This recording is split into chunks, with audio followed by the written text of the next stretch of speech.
sortirez pas. Merci encore, mon cher Jean. Mesdames, Messieurs, vous pouvez m'applaudir. Mesdames, Messieurs, vous le comprenez bien, évoquer toute la filière santé en 4 heures relève de l'exploit ou de l'inconscience. C'est pourquoi l'Université populaire rurale a sélectionné quelques thèmes d'actualité avec bien sûr une forte connotation loco-régionale. En premier lieu, les hôpitaux locaux, devenus à juste titre, pour peu qu'ils aient une activité sanitaire, des centres hospitaliers locaux. Sujet un peu plus important, d'autant qu'à vocation essentiellement gérontologique, ces établissements rendent un éminent service de proximité, j'insiste, à la population sur tous ses bords, c'est vrai, dans sa plus grande détresse, que sont les pathologies invalidantes. Alors c'est vrai qu'au siècle dernier, ces hôpitaux locaux ont parfois été un peu brocardés, décriés, souvent à tort, j'en suis le témoin.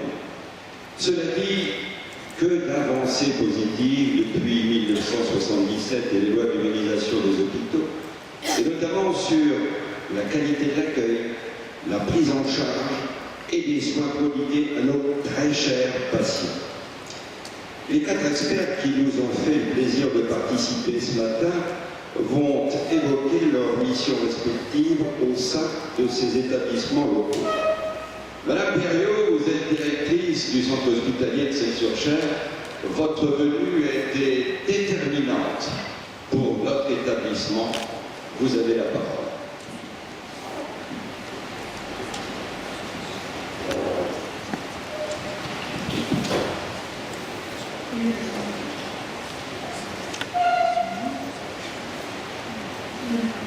Bonjour à tous, donc Marie-Louise Perriot, directrice de l'hôpital de Celles-sur-Cher. C'est un peu compliqué de prendre la parole derrière Monsieur le Président qui a été effectivement très exhaustif. Alors mon propos, il est très, comme disait Monsieur le Docteur Gros, très local, c'est-à-dire ma mission c'est de décrire ce qui se passe au niveau de cet hôpital dit local, jusqu'à la loi HPST, la loi hôpital patient santé territoire, dite loi Bachelot. Quand on vient d'une région extérieure à cette région de la vallée du Cher, on est étonné de voir le chapelet de petits établissements qui jalonnent le territoire. À 15 km à l'est de Celles-sur-Cher, vous avez le centre hospitalier de Romorantin. À 12 km à l'ouest, vous avez Saint-Aignan. À 30 km, vous avez Montrichard avec l'hôpital, plus le centre de la Naudière, qui est aussi un grand centre d'activité sanitaire. Et au sud, à 13 km, vous avez Valençay. Donc, nos autorités de tarification, l'ARS, pour ne pas la nommer, est en droit de se poser la question de savoir si on maintient sur ce territoire ce chapelet d'activité sanitaire. Alors, Celles-sur-Cher, moi je vous présente l'établissement qu'à partir de 2009, puisque j'ai été nommée sur cet établissement en 2009 avec une feuille de route. Une feuille de route d'ailleurs faite par à l'époque la DAS, la RH.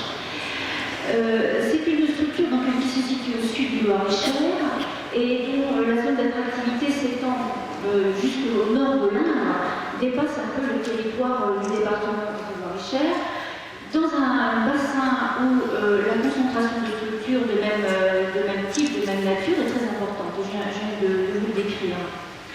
Et c'est un établissement qui souffre, comme beaucoup d'établissements, d'une pénurie de personnel, en particulier des infirmières, et qui souffre aussi d'un manque de compétences nouvelles. Alors en 2009, qu'est-ce qui se passe? Eh bien, il se passe que nous avons la visite des experts visiteurs de la Haute Autorité de Santé, puisque ce type d'établissement, devenu centre hospitalier, a les mêmes obligations que n'importe quel établissement hospitalier, que Romorantin, que Blois, et même que le CHU de Tours, par rapport à un référentiel de recommandations auquel il faut répondre. Donc, en 2009, visite de certification. L'établissement n'avait pas été certifié depuis 2003, alors que les établissements sont certifiés tous les 4 ans. Donc là, il y avait déjà une dérive un peu constatée. L'établissement n'était pas vraiment prêt cette certification. Néanmoins, j'ai fait reculer la date, puisqu'elle était prévue début juillet, je l'ai fait reculer à fin octobre, début novembre, pour qu'on puisse monter un véritable projet d'évolution pour cet établissement. Et le diagnostic qui avait été fait, c'est que nous avions effectivement, nous répondions aux besoins de la population. Donc le rapport des experts visiteurs a été plutôt positif, dans la mesure où on nous encourageait à continuer cette évolution, bien sûr grâce à un important travail de mise aux normes qu'on avait à faire. Et puis, 2 mois plus tard, 7 janvier 2010, et je m'en souviendrai toute ma vie, visite d'un médecin d'assurance maladie diligenté par l'ARS. Enfin, les ARS ont été réellement créés en avril 2010, mais c'était déjà l'ARS. Parce que la région centre, justement, se posait la question de savoir s'il fallait maintenir tous ces petits établissements. Donc, avait diligenté une inspection générale sur ces petits établissements dans le cadre du renouvellement des autorisations de nos activités sanitaires, puisque nous ne sommes pas autorisés à fonctionner ad vitam aeternam et que nous devons périodiquement renouveler nos demandes d'autorisation au regard d'un décret. Donc, et nous devons répondre à cette réglementation assez exigeante. Je vous avoue que l'inspection a été peu concluante. Le taux d'occupation était peu élevé. Remarquez, un 7 janvier, ça paraissait pas extraordinaire. Par contre, les patients qui étaient dans les lits ne correspondaient pas forcément à l'activité pour laquelle ils avaient été hospitalisés, donc c'était peu concluant. Donc nous avons très rapidement présenté un projet en disant que nous allions rectifier la situation, que c'était une situation transitoire et que l'établissement s'engageait dans une véritable volonté donc de répondre aux exigences de ce décret. Nous avons posé notre demande de renouvellement et nous avons une autorisation provisoire pour 2 ans. C'est-à-dire jusqu'à cette année, jusqu'en 2012. Alors, quel est le plan d'action qui a été mis en œuvre? Une réorganisation profonde du travail, une restructuration globale de l'établissement, qui fait quoi, où, quand, comment, tout simplement, l'engagement dans une démarche qualité, une démarche projet, la mise en route de la démarche qualité de la gestion des risques, l'intégration de compétences nouvelles, un temps de diététicienne, un temps d'infirmière hygiéniste, un temps de psychologue, un temps d'assistante sociale. Toutes ces compétences-là nouvelles sont indispensables à une prise en charge globale aujourd'hui des personnes que nous accueillons. Et le recrutement aussi de personnes qualifiées. La problématique des infirmières est moins importante en 2010-2011 qu'elle était en 2009. Et puis l'établissement commence à devenir un peu attractif.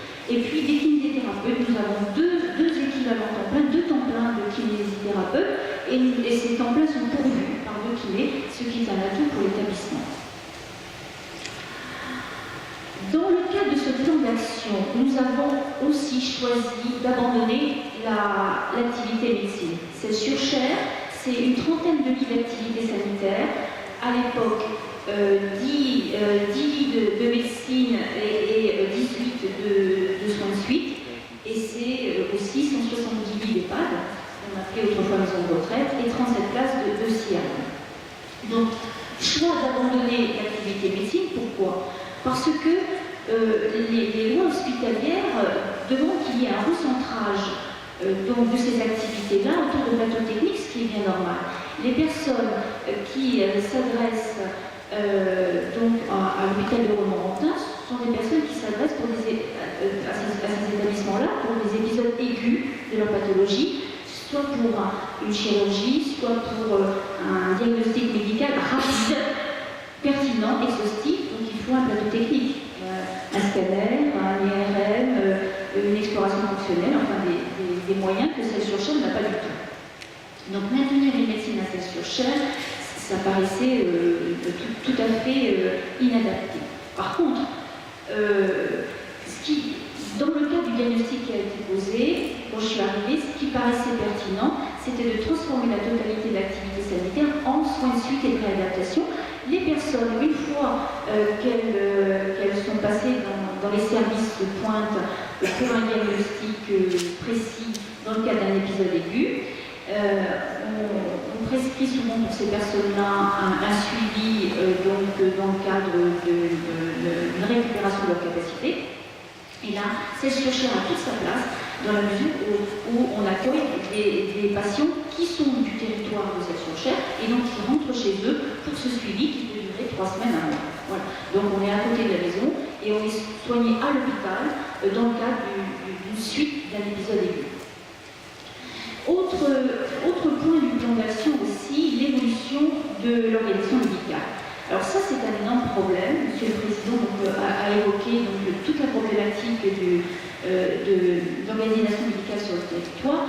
Un hôpital sans médecin, ça ne paraît plus possible aujourd'hui, sachant que les médecins libéraux qui intervenaient à cette surchaire ont permis de maintenir cet établissement dans de bonnes conditions d'accueil de la population à prendre en charge. Aujourd'hui, ça n'est plus possible. Les exigences réglementaires mouvement d'une permanence médicale, 24-24, ce qu'on a pu mettre en place grâce au recrutement de nos praticiens, le docteur Bruno Saint-Zel, donc sur le SSR et le docteur Dominique Dureuil comme médecin coordonnateur des EHPAD, et grâce aussi à la coopération des médecins libéraux, en particulier du docteur Gros, nous avons pu organiser une permanence, une astreinte médicale 24-24. Alors, quel est le résultat de tout ce travail fait en collaboration avec les professionnels de l'établissement et les praticiens? Eh bien, le résultat, c'est que nous avons obtenu notre conformité SSR en septembre 2012, ce qui n'était pas gagné du tout au départ, puisque je vous avais dit qu'il y a 2 ans, c'était peu concluant. Nous pouvons avancer très fermement que la sécurité des patients et celle des soignants également, c'est à souligner, est organisée grâce à la permanence médicale, qu'il y a une harmonisation dans les prescriptions médicamenteuses, puisque en fait nous sommes soumis donc, à des recommandations très précises d'harmonisation et nous devons démontrer la pertinence aussi de tout ce que nous faisons autour du patient. Et donc c'est grâce à la présence d'un médecin à temps plein que nous pouvons faire ça. Et nous sommes engagés complètement dans les évaluations des pratiques professionnelles, ce qui nous permet de préparer la certification 3e génération très sereinement. Et cette visite de certification aura lieu en juillet 2013. Et nous sommes très sereins, très confiants, eu égard tout le travail qui a été fait pour arriver à une véritable qualité de nos pratiques. Mais aussi, il ne faut pas l'oublier, nous sommes en mesure aussi de dire qu'il y a une véritable prise en charge de nos personnes, des personnes accueillies atteintes de la maladie d'Alzheimer dans le secteur EHPAD grâce aux compétences de nos médecins gériatres. C'est-à-dire qu'en fait, tout le travail qui a été fait pour le sanitaire hisse vers le haut la prise en charge des résidents en EHPAD. Nous travaillons, à chaque fois que nous travaillons un sujet, c'est pour l'ensemble de l'établissement, que ce soit le sanitaire avec le SSR ou l'EHPAD, et nos praticiens travaillent très étroitement ensemble, et nous avons la chance d'avoir 2 praticiens gériatres, puisque la gériatrie est une spécialité maintenant médicale au même titre que la pneumologie ou la neurologie. Donc à l'époque, nous avons demandé un renouvellement d'autorisation pour un SSR polyvalent, puisque nous n'avions pas ces compétences-là. Aujourd'hui, nous serions en mesure de demander une spécialisation de notre SSR en gériatrie. Nous pouvons donc, grâce à ce constat, dire qu'il y a une véritable cohésion entre le personnel et les praticiens. Le personnel se sent rassuré, se sent guidé et évolue aussi dans le sens, bien sûr, de meilleures pratiques. C'est un gage évidemment de fiabilité pour les usagers de cet établissement. Alors, l'avenir de cette surchaire, l'avenir immédiat, il est marqué la situation actuelle, c'est plutôt la situation de l'avenir. L'avenir immédiat, c'est l'intégration de nouvelles activités telles que le pôle d'activité de soins adaptés, PASA. Nous avons eu la pré-labellisation de cette activité-là le 23 novembre dernier, 2012. Et cette activité qui consiste à prendre en charge les personnes désorientées en milieu lieux d'hébergement dans des ateliers pour permettre le maintien de la capacité. Cette activité-là sera opérationnelle début 2013. Nous nous sommes inscrits aussi dans la création de 2 lits soins palliatifs. Nous accompagnons les personnes en fin de vie et nous faisons du soin palliatif. Donc, nous avons demandé, dans le cadre de la contractualisation qui a eu lieu avec l'ARS dans ce qu'on appelle le CEPOM, le contrat pluriannuel d'objectifs et moyens, nous avons demandé à ce que 2 lits de soins palliatifs soient labellisés. C'est une véritable reconnaissance de ce que nous faisons déjà dans ce domaine-là. Et puis, nous sommes à même aussi de mettre en place un véritable projet pour l'unité Alzheimer. Là, c'est pareil, il nous manquait du temps de psychologue. Et hier, j'ai eu la confirmation que notre temps de psychologue allait être augmenté dès le 1er janvier 2013. Donc, nous sommes prêts dans cette action-là. Et nous pouvons dire aujourd'hui que nous constituons à l'intérieur même de l'établissement une véritable filière gériatrique au service des personnes accueillies. Alors, cette recherche, dans un avenir pas tout à fait immédiat, peut-être pas 2013, quoique, mais dans un avenir au moins dans les 2 ans qui viennent, c'est 2 sujets absolument incontournables. Le premier, c'est le projet architectural, immobilier. Si nous avons su évoluer en termes de démarche qualité, d'accueil, d'amélioration des pratiques, de performance dans la prise en charge, il nous faut évoluer dans nos locaux, puisque nos locaux ne sont plus adaptés aux exigences de nos pratiques professionnelles. Et nous avons un projet de reconstruction sur le même site. On a le projet de reconstruire les 2 bâtiments sur le même site, ce qui permettra une harmonisation de la prise en charge en EHPAD, puisque actuellement les 2 EHPAD sont séparés sur 2 sites différents. Et ce qui permettra aussi d'optimiser les circuits, puisqu'à Celles-sur-Cher, nous passons notre temps à transporter les repas, le linge et tous les approvisionnements. Le deuxième sujet, le deuxième point qui, dans un avenir plus ou moins proche, est incontournable, c'est l'inscription de l'hôpital dans un véritable partenariat avec l'hôpital de Romorantin et celui de Saint-Aignan. Alors, celui de Saint-Aignan, c'est un peu plus naturel. Nous avons commencé déjà à mutualiser un certain nombre de moyens, puisque nous sommes dans les mêmes types d'activités. Nous sommes 2 ex-hôpitaux locaux, et ce sont des mutualisations de moyens qui fonctionnent bien. Avec l'hôpital de Romorantin, il me semble absolument incontournable d'accroître notre partenariat, qui a commencé et qui est très positif, pour que nous puissions nous inscrire dans une véritable mutualisation donc de la prise en charge, et puis pour pouvoir répondre intelligemment aux exigences des recommandations. Je pense particulièrement au décret à l'arrêté du 6 avril 2011 sur le circuit des médicaments. Et je pense que c'est par là que nous allons réellement démarrer une véritable coopération. Nous avons les outils juridiques pour le faire. Et je pense que l'avenir de l'hôpital de Celles-sur-Cher ne peut s'inscrire que dans cette mutualisation étroite avec notre grand frère, qui est hôpital de référence sur le territoire. Voilà, merci de votre attention.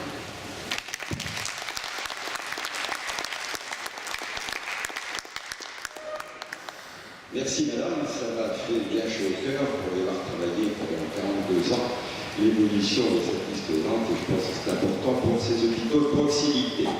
J'en profite pour dire que si vous avez des questions à poser, il serait judicieux pour l'heure que vous le fassiez par écrit, que vous les déposiez auprès de Sébastien Travat qui va pouvoir les corriger. Nous pourrons après avec mes collègues les classer par thème. Merci beaucoup. Pas de médecine sans médecin. Vous l'avez dit, président. Benoît Saint-Zel, le praticien hospitalier qui évoquait la directrice, Gérald Pradier, un des amis médecin à Saint-Aignan et Montrichard, et puis Dominique Dureuil, médecin coordonnateur, l'un après l'autre, je l'ai dit, l'un après l'autre, nous expliquer leur rôle dans les services qu'ils dirigent, et comme ils viennent tous les 3 du libéral, nous dire les éventuelles raisons de leur évolution de carrière. Bruno, tu démarres.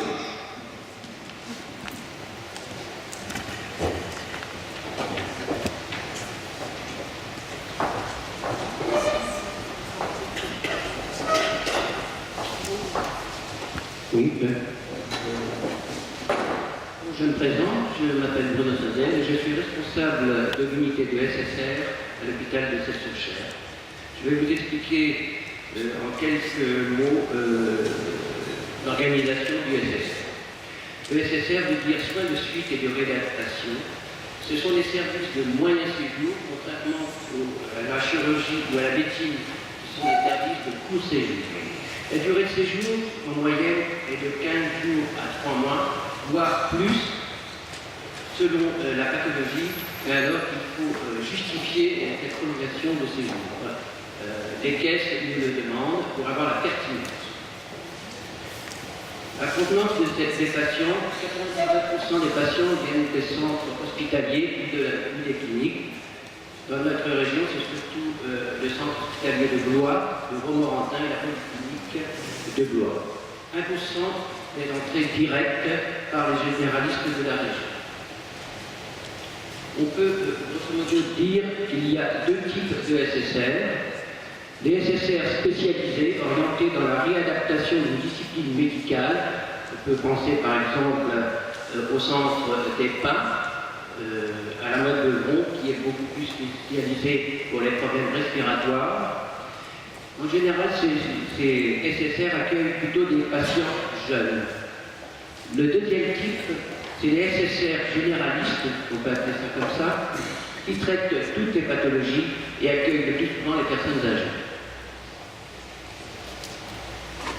La mission des SSR, c'est la prise en charge globale, physique, psychologique et sociale des patients dont le but principal est le retour à domicile ou l'intégration dans une institution médico-sociale en fonction du degré d'autonomie et de la situation sociale.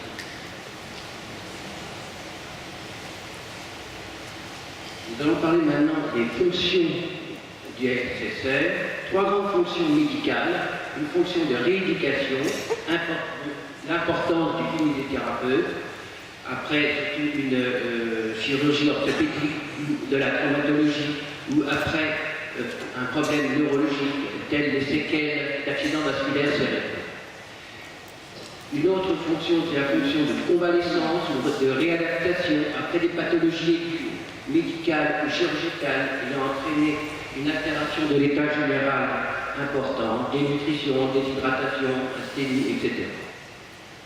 La troisième grande fonction, c'est la prise en charge de soins palliatifs. Les soins palliatifs consistant à préserver la qualité de vie des patients devant une maladie et qui n'existe plus d'espoir de guérison. Ce sont des soins de confort. Pour cela, plusieurs actions. Action sur la douleur physique et morale, action sur le confort de vie, soins de bouche, prévention d'escarres, soins de lieu, etc. Donc, le rôle important des aides-soignantes. Enfin, la prise en charge psychologique aussi des proches, qui est très important. Et ceci d'où l'importance des psychologues et des équipes de soins spécialisés. Et dans notre région, nous faisons appel surtout à l'équipe du Dr Hirsch de soins palliatifs. Patient très lourd pour le personnel, tant physiquement que moralement. Deuxièmement, une fonction sociale. Aucun patient ne doit quitter le SSR sans l'élaboration d'un plan de sortie personnalisé. Toujours se poser la question du devenir du patient. D'où le rôle important du cadre de santé de ces services qui établira ce projet. Le projet de sortie.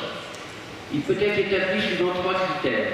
Un critère financier, c'est dur à dire, mais c'est comme ça, d'où le rôle très important de l'assistance sociale, qui va faire le bilan des apports et des sorties pour les finances du patient.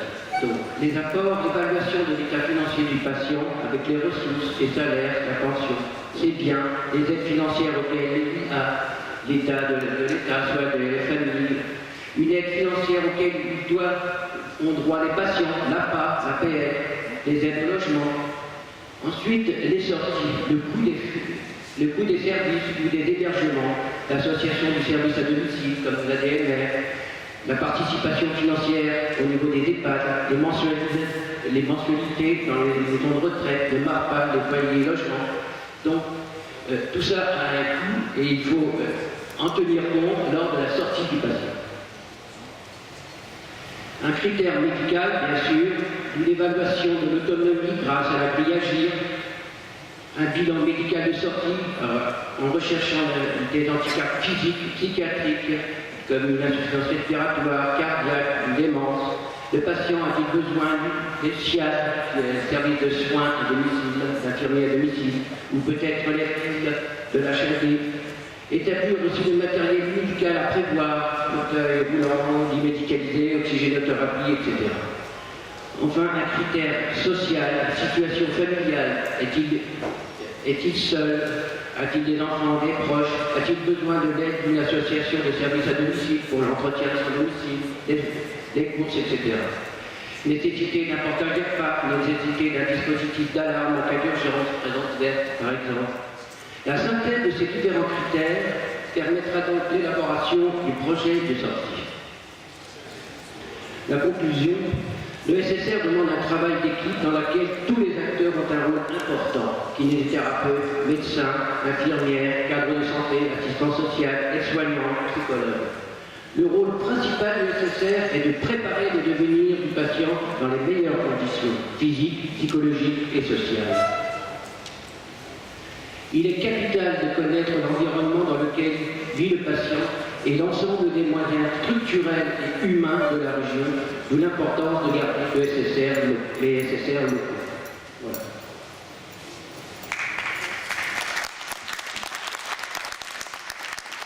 Merci Bruno pour cet exposé. Gérald Pradier, lui, est praticien hospitalier aussi, sur 2 sites, Saint-Aignan et Montrichard, qui laisse sous-entendre qu'il en faudrait un petit peu plus. Tout simplement, Gérard, nous t'écoutons. Merci. Donc je me présente. Je suis Gérard Pradier, je suis médecin de formation généraliste. J'ai exercé un milieu libéral pendant plus de 30 ans. Depuis 1 an, j'ai fait des fonctions libérales.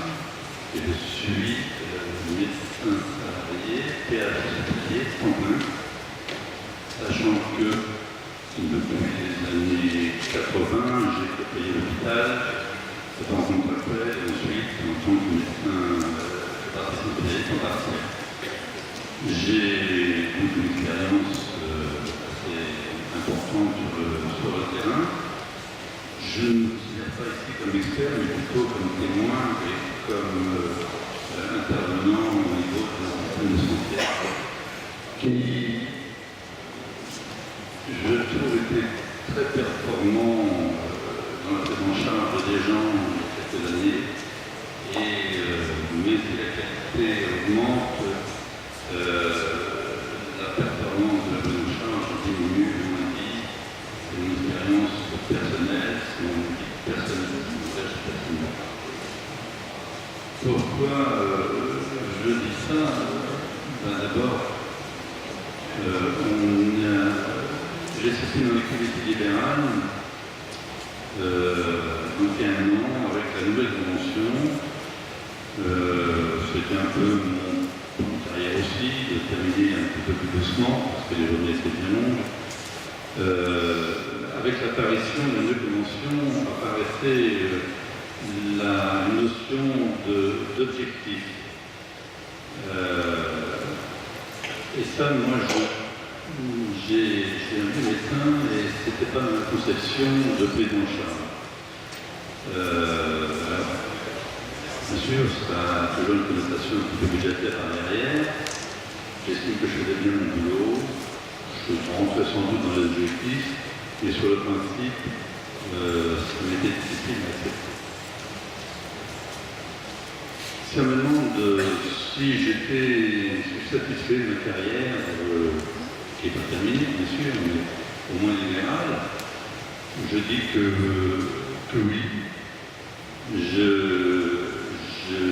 J'ai fait plein de choses, de la médecine libérale, de la formation médicale. J'ai participé à des projets architecturaux au niveau de Saint-Aignan avec la mise en place notamment de la première unité Alzheimer publique du Var-et-Cher. J'ai fait plein de choses, j'ai fait des formations, comme je le disais, j'ai fait une spécialité pour arriver derrière. Donc j'ai une vie quand même bien remplie, ceci au détriment, bien sûr, de ma vie familiale, de mes loisirs, de mon sommeil, comme beaucoup de mes confrères actuellement. Et je pense que les nouveaux confrères qui s'installent, qui sortent des écoles actuellement, sont plus dans la même démarche et privilégient beaucoup plus leur vie de famille, qui mettent en avant, et donc se donnent des limites dans la vie professionnelle. Donc, ce qui concourt aussi à une difficulté de la prise en charge quotidienne des malades. Ceci est rajouté à la baisse de la démographie, à la féminisation de la profession, au salariat qui augmente. Ce sont des thèmes qui aggravent un petit peu les problèmes de prise en charge au niveau de nos cantons, un petit peu au sein des groupes de campagne.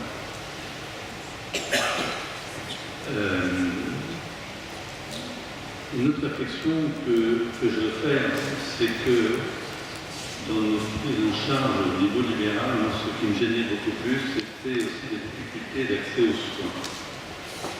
Parce qu'on est une population souvent âgée, pas toujours fortunée, et qui nécessite beaucoup de déplacements pour aller voir un spécialiste, pour se faire opérer. Et ça, rarement pris en charge par les systèmes sociaux. Et ça, je crois que c'est un véritable problème et on poserait qu'on s'y attelle un petit peu au niveau des instances. Au niveau de l'hôpital, puisque j'ai interprété